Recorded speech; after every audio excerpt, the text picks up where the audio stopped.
আচ্ছা, রমজান মাসে দুপুরবেলা তৃষ্ণা লাগে কি লাগে না? অনেকে তো 3-4 বোতল ইফতারিতে খাওয়ার জন্য শরবত বানায় রাখে, ফ্রিজের মধ্যে ঢুকাইও রাখে। রুমের মধ্যে কেউ নাই, আপনি আছেন, রোজাদার আছেন, বোতলে পানি আছে, দরজা বন্ধ আছে, তারপরও কি কেউ পানি খায়? একটু জোরে বলেন, কেউ খায়? বন্ধু বান্ধব আত্মীয় স্বজন রুমে কেউ দেখার মতো কেউ? তারপরও একজন রোজাদার রমজান মাসে হাজার তৃষ্ণা লাগলো পানি খায় না।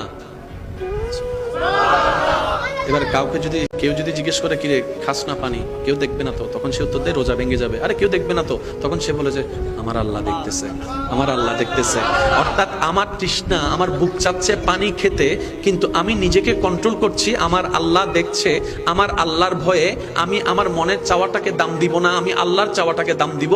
আল্লাহ বলেছেন সূর্যাস্ত পর্যন্ত অপেক্ষা করতে। আমার মন বলছে এখন পানি খেতে, আমি মনের চাওয়াকে কুরবানি দিলাম, আল্লাহর চাওয়াকে প্রাধান্য দিলাম। রব্বুল আলামিন বলে 12টি মাসে তোমাদেরকে আমি রমজান দিয়েছি একটা কারণে, এই রমজানের মধ্যে তোমরা যেরকম আমি আল্লাহ দেখি সেটা বিশ্বাস করো, আমি আল্লাহর রাগ করব বিশ্বাস করো, আমি আল্লাহ নারাজ হব বিশ্বাস করো, আমি আল্লাহকে যেভাবে তোমরা রমজানে ভয় করে পানি খাওয়া থেকে দূরে থাকো, সিগারেট খাওয়া থেকে দূরে থাকো, ঝগড়া করা থেকে দূরে থাকো, হামলা করা থেকে দূরে থাকো, আমি আল্লাহর অপছন্দনীয় কাজ থেকে যেভাবে রমজানে দূরে থাকো, এই রমজান থেকে শিক্ষা নিয়ে বাকি 11 মাসও সেই গুণে চলতে থাকো।